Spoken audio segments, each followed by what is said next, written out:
Alhamdulillahilladzi khalaqal mauta wal hayata liyabluwakum ayyukum ahsanu amala wa huwal azizul ghafur. Asyhadu an la ilaha illallah wa asyhadu anna Muhammadan abduhu wa rasuluh. Allahumma salli wa sallim wa barik ala sayyidina wa habibina wa syafi'ina wa maulana Muhammadin wa ala alihi wa ashabihi wa man tabi'ahum bi ihsan ila yaumiddin. Amma ba'du. Qala Allah ta'ala fil Qur'anil Karim, a'udzu billahi minasyaitonir rajim. Bismillahirrahmanirrahim. Ya ayyuhalladzina amanu taqullaha haqqa tuqatih wa la tamutunna illa wa antum muslimun. Hadirin sidang salat Jumat yang dirahmati Allah Subhanahu wa taala. Marilah kita senantiasa meningkatkan ketakwaan kita kepada Allah Subhanahu wa taala.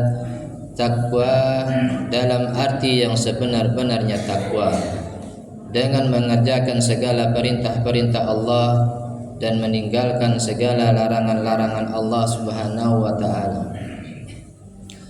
Hadirin sidang salat Jumat yang dirahmati Allah Subhanahu wa taala.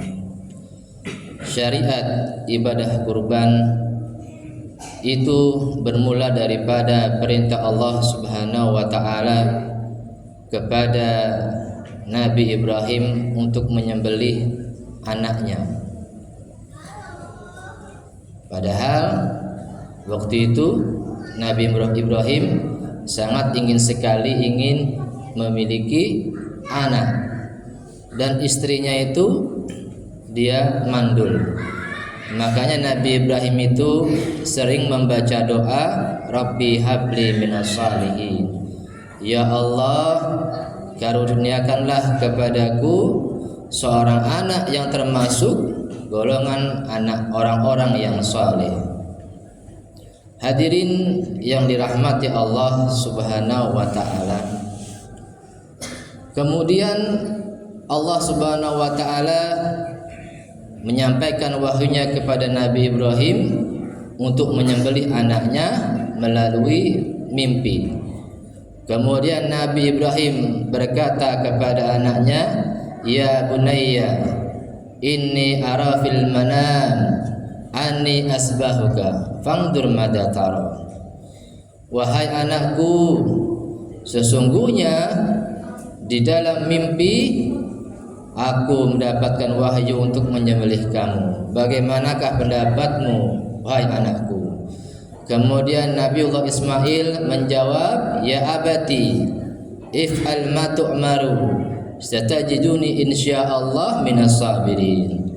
Wahai ayahku, laksanakanlah perintah Tuhanmu, dan engkau akan mendapati aku insyaallah termasuk orang-orang yang sabar. Kemudian Nabi Ibrahim membawa anaknya Nabi Ismail ke suatu tumpukan tanah pasir yang tinggi dan siap untuk disembelih. Kemudian Nabi Ismail diganti dengan seekor domba yang besar. Hadirin sidang salat Jumat yang dirahmati Allah Subhanahu wa taala. Apa pelajaran yang dapat kita petik dari kisah ini? Yang pertama adalah tentang totalitas kecintaan dan kepatuhan kita kepada Allah Subhanahu wa taala. Nabi Ibrahim dia lulus oleh Allah Subhanahu wa taala.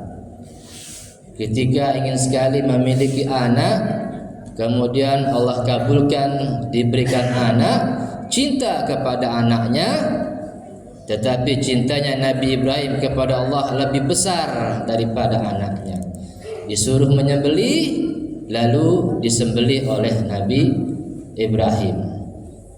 Pelajarannya adalah bahwasanya anak adalah titipan dari Allah Subhanahu wa ta'ala. Karena anak kita sebagai orang tua semangat bekerjanya, ya, berangkat pagi menjemput rizki yang halal, bekerja keras demi anak, agar anak-anak kita bisa mendapatkan pendidikan yang berkualitas.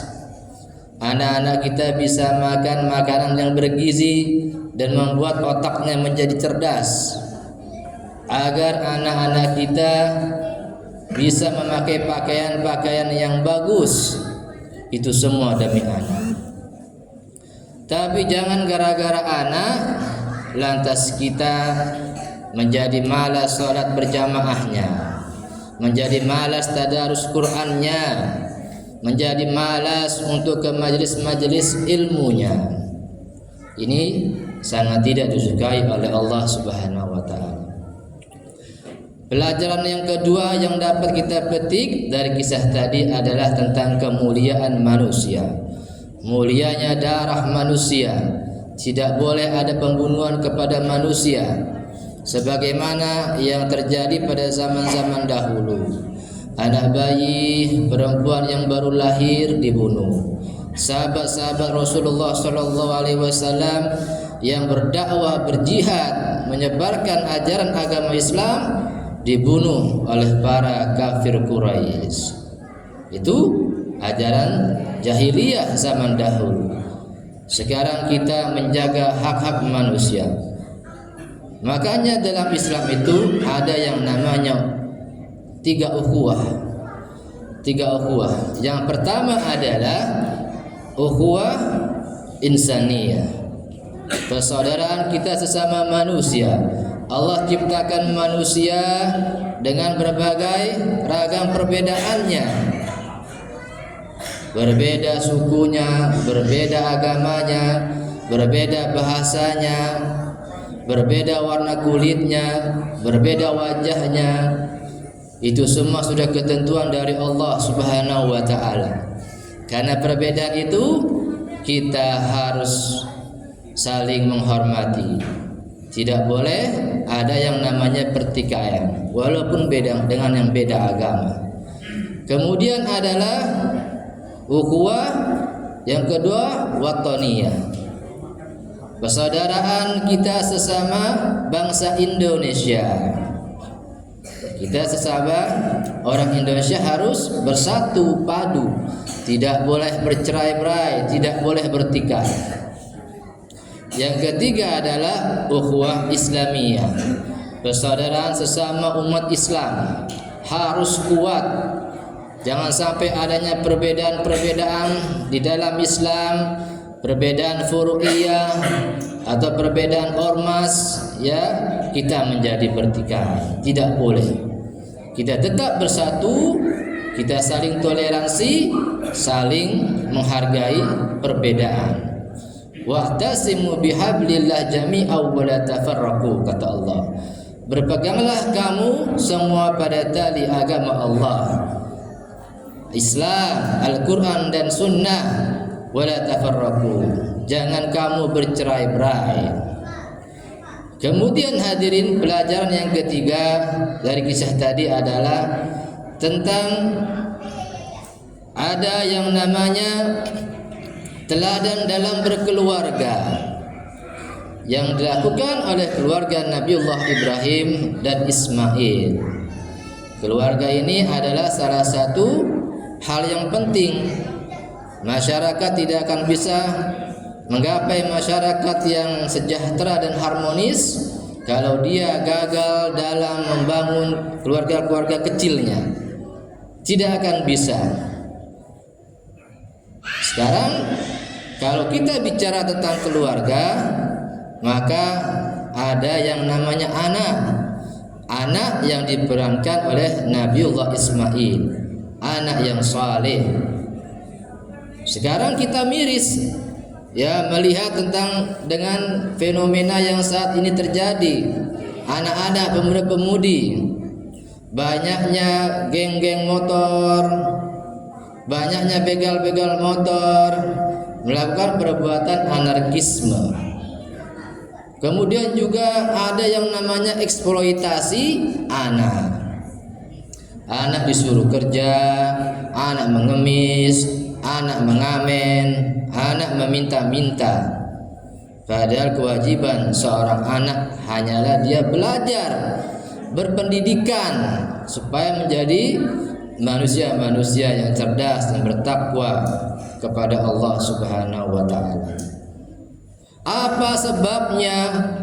Sebabnya anak-anak menjadi nakal adalah karena yang pertama kurangnya kontrol daripada orang tua.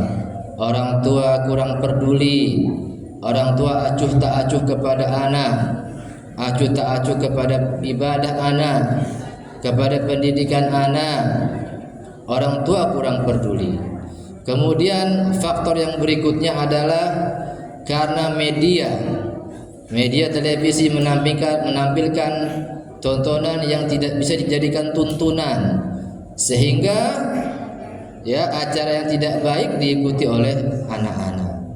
Kemudian adalah karena faktor kemudahan kebebasan untuk internet, sehingga anak-anak ya menyalahgunakan. Anak-anak bebas menonton film-film yang tidak baik. Bahkan pernah terjadi kasus seorang anak SMP sehabis menonton film seperti itu melakukan perbuatan yang asusila kepada anak TK gara-gara menonton film seperti itu. Naudzubillah min dzalik. Hadirin sidang salat Jumat yang dirahmati Allah Subhanahu wa taala, oleh karena itu maka kita sebagai orang tua harus belajar yang namanya ilmu parenting, ilmu tentang mendidik anak. Bagaimana cara mendidik anak dalam Islam? Tentunya yang pertama adalah dengan selalu memberikan nasihat. Nasihat terus. Jadi orang tua yang cerewet tidak apa-apa. Nah, sholat. Sudah sholat belum? Nah, mengaji. Nah, ke TPA. Nah, ya baca Al-Quran. Terus, nah sekolah. Ya. Nasihat. Yang kedua adalah dengan pembiasaan. Dari kecil anak dibiasakan untuk sholat. Biasakan tadarus Al-Quran, mengaji ke TPA. Biasakan anak menutup auratnya. Apalagi yang perempuan, wajib dia dari kecil menutup auratnya. Diajarkan, belajar dari kecil, usia 5 tahun, 6 tahun. Sudah besar, sudah haid, dia tutup auratnya. Sudah besar nanti dia tidak berat untuk menutup auratnya. Ya, tutup auratnya kecuali wajah telapak tangan. Ya, yang boleh terlihat.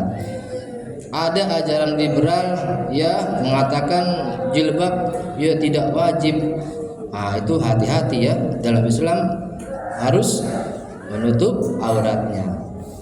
Kemudian apalagi kalau kita mendidik anak, caranya ya adalah dengan setelah tadi pembiasaan dengan keteladanan dari orang tua, dengan kita mencontohkan ya teladan dari orang tua.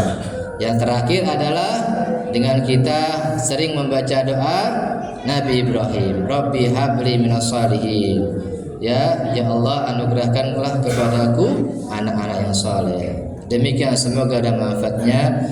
Barakallahu li wa lakum fil Qur'anil Karim wa nafa'ani wa iyyakum bima fi minal ayati wa dzikril hakim. Aqulu qawli hadza fastaghfiruhu innahu huwal ghafurur rahim.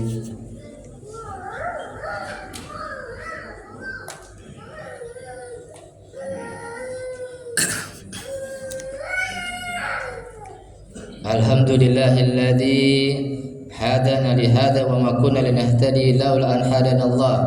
Asyhadu an la ilaha illallah wa asyhadu anna Muhammadan abduhu wa rasuluh.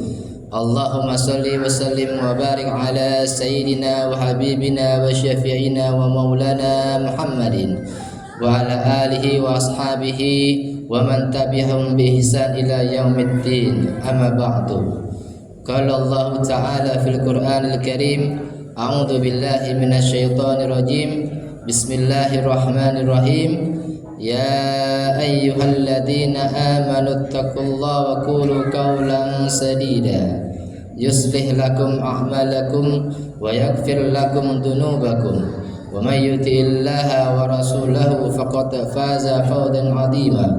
Wa qala Allah Ta'ala aidan, innallaha wa malaikatahu yusholluna 'alan nabi ya ayyuhalladzina amanu sallu 'alaihi wa sallimu taslima. Allahumma salli ala sayyidina Muhammad wa ala ali sayyidina Muhammad kama sallaita ala sayyidina Ibrahim wa ala ali sayyidina Ibrahim wa barik ala sayyidina Muhammad wa ala ali sayyidina Muhammad kama barakta ala sayyidina Ibrahim wa ala ali sayyidina Ibrahim fil alamin innaka Hamidum Majid.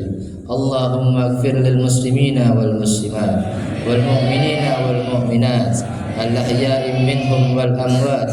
Allahumma ighfir lana dhunubana wa liwalidayna warhamhuma kama rabbayana shighara.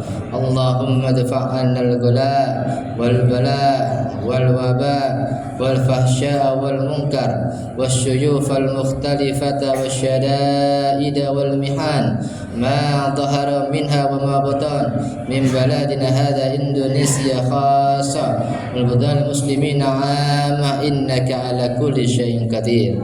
Rabbana atina fid dunya hasanah wa fil akhirati hasanah wa qina adzabannar. Ibadallah, innallaha ya'muru bil adli wal ihsan wa ita'i dzil qurba wa yanha 'anil fahsya'i wal munkar wal baghi ya'idukum la'allakum tadhakkarun wa la dzikrullahi akbar. Aqimis shalah.